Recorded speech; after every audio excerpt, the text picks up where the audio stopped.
Welcome our listening friends to this new broadcast. हमारे श्रोता मित्रों, इस नए प्रसारण में आपका स्वागत है। We are beginning a series of messages on the parables of Jesus. हम यीशु के दृष्टांतों पर एक संदेश श्रृंखला प्रारंभ कर रहे हैं। Each story has a specific point that Jesus wanted to make. हर कहानी में यीशु ने एक खास शिक्षा देनी चाहिए।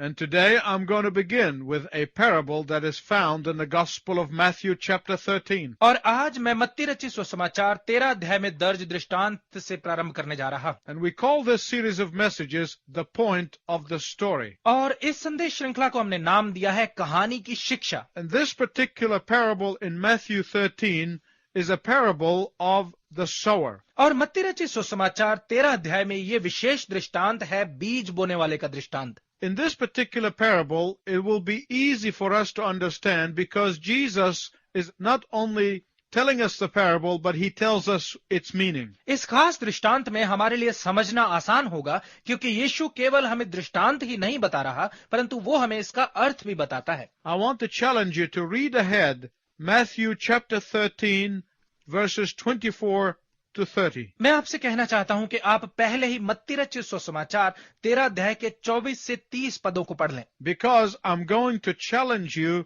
to do some rethinking. क्योंकि मैं आपसे पुनर्विचार करने के लिए कहूंगा। Because you will hear some things you might never have heard before. क्योंकि आप कुछ ऐसी बातें सुनेंगे जो शायद पहले कभी नहीं सुनी होंगी। So I want you to be prepared. तो मैं चाहता हूं कि आप तैयार हों। The Lord Jesus Christ, the greatest preacher that has ever lived, प्रभु यीशु मसीह अब तक का सबसे महान उपदेशक, taught by telling stories or riddles or illustrations. उसने कहानियों, पहेलियों या उदाहरणों के द्वारा सिखाया। Why? क्यों? Because what stories do is help to bring the theory into practice. क्योंकि कहानियां सिद्धांत को व्यवहार में लाने में मदद करती हैं। A story helps to bring abstract ideas into real life. एक कहानी सारांश विचारों को असल जीवन में लाने में मदद करती है। A story helps to illustrate a distant thought and make it practical. एक कहानी दूरवर्ती विचार को उदाहरण में बदलने और इसे व्यवहारिक बनने में सहायता करती है। And that is why Jesus taught with a story. और इसीलिए यीशु ने कहानी के साथ सिखाया। Most of you who have been listening to me know that I seldom preach a message without telling you some sort of illustration or a story in order that you might remember it. आप जो सुनते आ रहे हैं, आप में से अधिकतर इस बात को जानते हैं कि मैं कभी ही बिना किसी प्रकार की कहानी या उदाहरण बताए संदेश सुनाता हूं ताकि आप इसे याद रख पाएं। In Matthew 13, Jesus tells two groups of parables. मत्ती रचित सुसमाचार में यीशु दृष्टांतों के दो समूह बताता है। The first group of parables he tells to the large crowd. दृष्टांतों का पहला समूह वो बड़ी भीड़ को बताता है। And then he reserves its explanation for the disciples. और फिर वो इसका वर्णन शिष्यों के लिए बचाकर रखता है। The second group of parables he only tells to the disciples alone. दृष्टांतों का दूसरा समूह वो केवल शिष्यों को ही बताता है। Because there are some things that only the disciples of Jesus Christ must know and must understand. क्योंकि कुछ ऐसी बातें हैं जो केवल यीशु मसीह के शिष्यों को ही जानना और समझना जरूरी है। Now this is the parable that Jesus tells to the crowd, but he reserves the explanation of it to the disciples. अब यह है वो दृष्टांत जो वो भीड़ को बताता है, परंतु इसकी व्याख्या चेलों के लिए बचाकर रखता है। This parable is often referred to as the parable of the sower. इस दृष्टांत को अक्सर बीज बोने वाले का दृष्टांत कहकर पुकारा जाता है, But I want to refer to it as the parable of the soil. परंतु मैं इसे धरती का दृष्टांत कहकर संबोधित करना चाहता हूं। Let's look at the story. आइए कहानी को देखते हैं। A farmer who owns a piece of land एक किसान जिसके पास खेत का एक टुकड़ा है, cultivates it and prepares the land for planting. वो जमीन को जोतता और इसे बीज बोने के लिए तैयार करता है। He plows it so that the seed can go into the soil. वो इसे जोतता है ताकि बीज जमीन के अंदर जा सके। The next day he gets up early in the morning and all day long he sows wheat. अगले दिन वो सुबह जल्दी उठता है और सारा दिन गेहूं बीजता है। This was not a machine going around tilling hundreds of acres in one day and automatically sowing seeds. ये कोई मशीन नहीं थी जो एक दिन में हजारों एकड़ जमीन में बीज बो सकती है। This was all done on foot. ये सारा काम पैदल किया गया। He keeps walking back and forth with the seed in a pouch and spreads the seed back and forth all day long. वो बीज को एक थैले में डालकर पूरा दिन आगे पीछे चलते हुए बीज बोता है, In the end of the day, he is totally exhausted, so he sleeps well at night. और दिन के अंत में वो पूरी तरह से थक कर रात को गहरी नींद सोता है। But then at night, while the farmer and his workmen are resting, परंतु फिर जब रात को किसान और उसके मजदूर आराम कर रहे हैं, his enemy, who hates him so much, comes in and plants seed that looks very much like wheat. तो उसका शत्रु जो उससे बहुत नफरत करता है आता है और ऐसा बीज बो देता है जो गेहूं की ही तरह दिखता है। The seed looks exactly like wheat. बीज बिल्कुल गेहूं की तरह दिखता है। So if the farmer wakes up in the morning and starts looking around, even though the weed is there, he will not know it. तो यदि सुबह उठकर किसान जाकर खेत में देखे तो यद्यपि जंगली बीज वहां पर बो दिया गया है, वो इसे नहीं जान पाएगा। Several weeks later, as the wheat begins to green up, the hired hands discover what to them is a terrible disaster. कुछ हफ्तों बाद जब गेहूं हरा होने लगता है तो किराए के मजदूरों को इसका पता चल जाता है, जो उनके लिए ये बहुत तबाही की बात है। Their first reaction is to go down to the field and start digging up the weed. उनकी पहली प्रतिक्रिया यह है कि जाकर खेत को खोदा जाए और जंगली बूटी निकाल दी जाए। But the experienced and all-wise landowner says, परंतु अनुभवी और समझदार जमींदार कहता है, no, let it alone. नहीं, इसे रहने दो, Because in the harvest time, it is going to be easier to separate the two. क्योंकि कटनी के समय इनको छांट कर अलग करना आसान होगा। He tells them that if you start pulling out the weeds too early, you may unintentionally pull out some of the wheat. वो उनसे कहता है कि यदि तुम पहले ही जंगली घास को निकालना शुरू कर दोगे तो शायद गलती से साथ में कुछ गेहूं भी निकाल दोगे। I want you to focus with me here on 5 things in this particular story. मैं चाहता हूं कि यहाँ इस कहानी में आप मेरे साथ मिलकर 5 बातों पर ध्यान दें। Number 1, the field. नंबर 1, खेत। Secondly, the 2 sowers. दूसरा, 2 बीज बोने वाले। Thirdly, the 2 crops. तीसरा, 2 प्रकार की फसल। Fourthly, the 2 questions. चौथा, 2 प्रश्न। And fifthly, the 2 harvests. और पांचवा, 2 कटनियां। First, let's focus on the field. पहले आइए खेत को देखते हैं।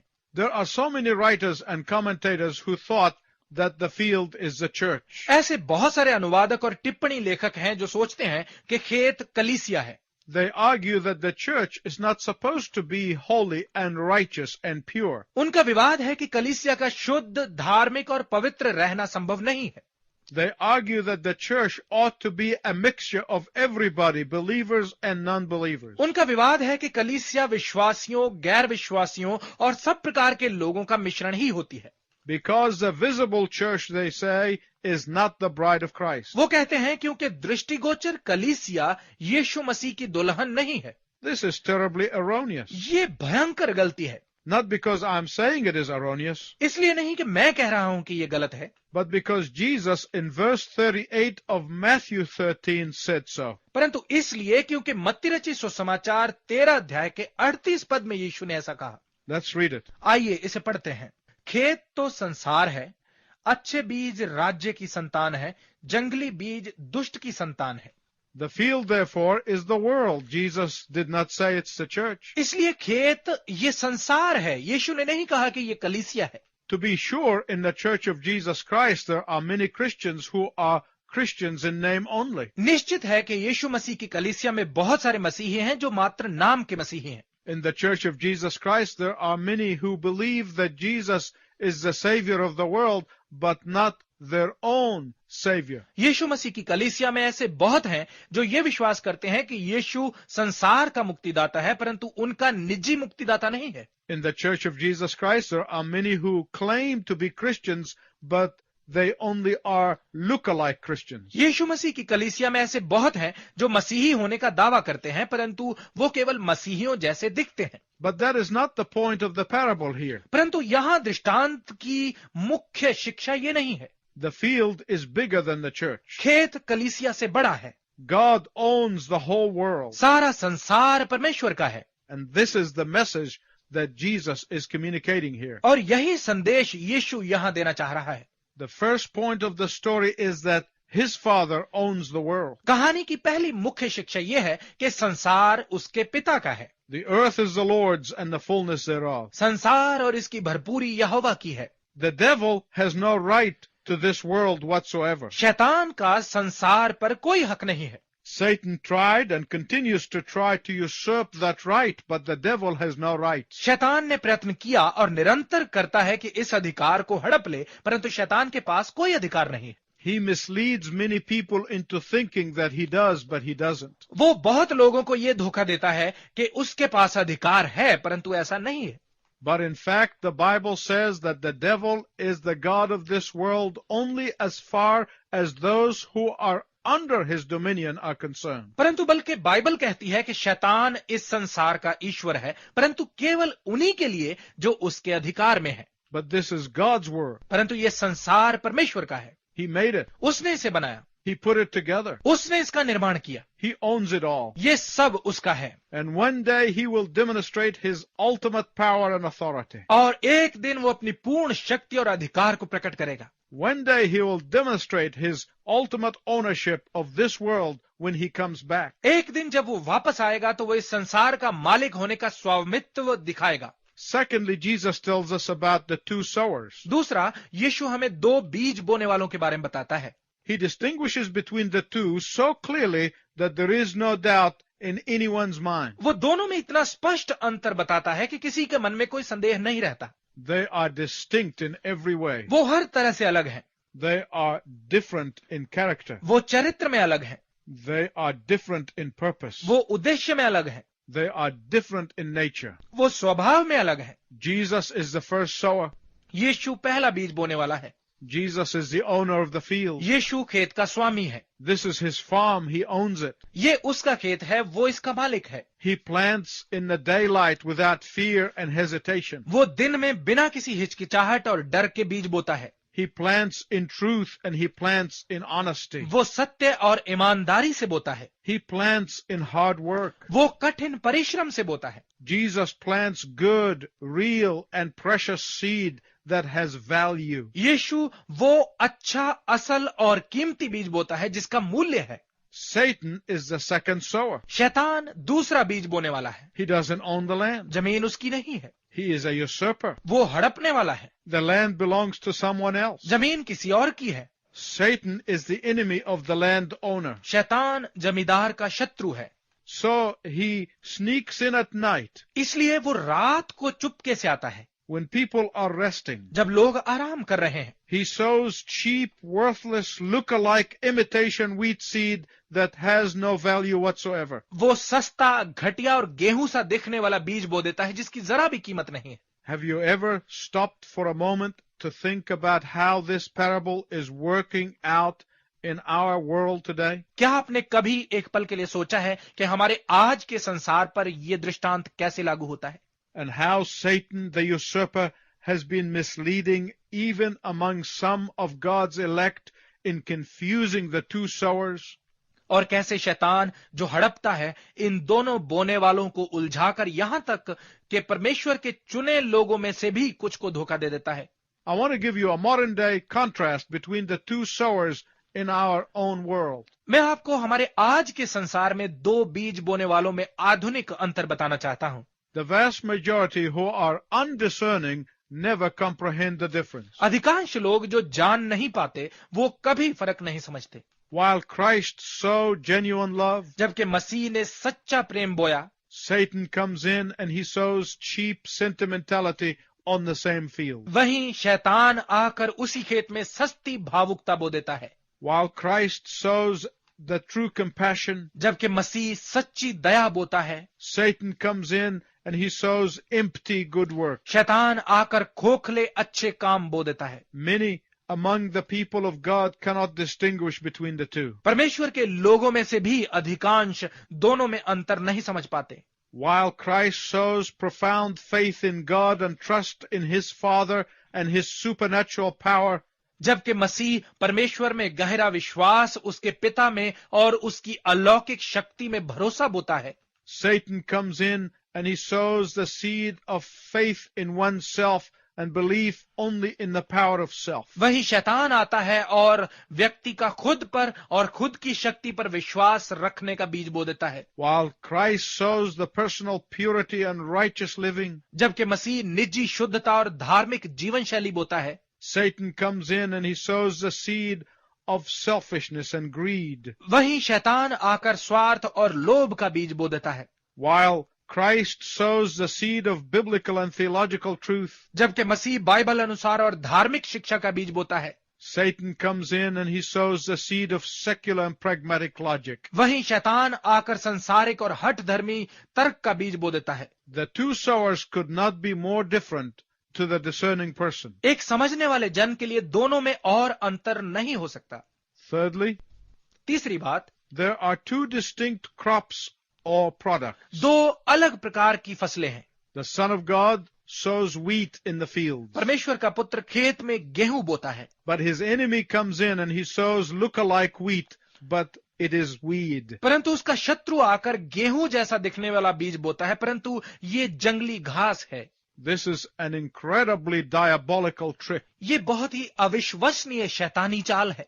Satan does not sow wickedness among the wicked. शैतान दुष्टों के बीच में दुष्टता नहीं बोता, No, नहीं, that would not do much damage. इससे ज्यादा हानि नहीं होगी, But he sows wickedness among the good. परंतु वो भलों के बीच में दुष्टता बोता है। Satan's actions are motivated by malice and hatred toward the Lord Jesus Christ. शैतान के कार्य प्रभु यीशु मसीह के प्रति उसकी नफरत और दुर्भावना से प्रेरित हैं।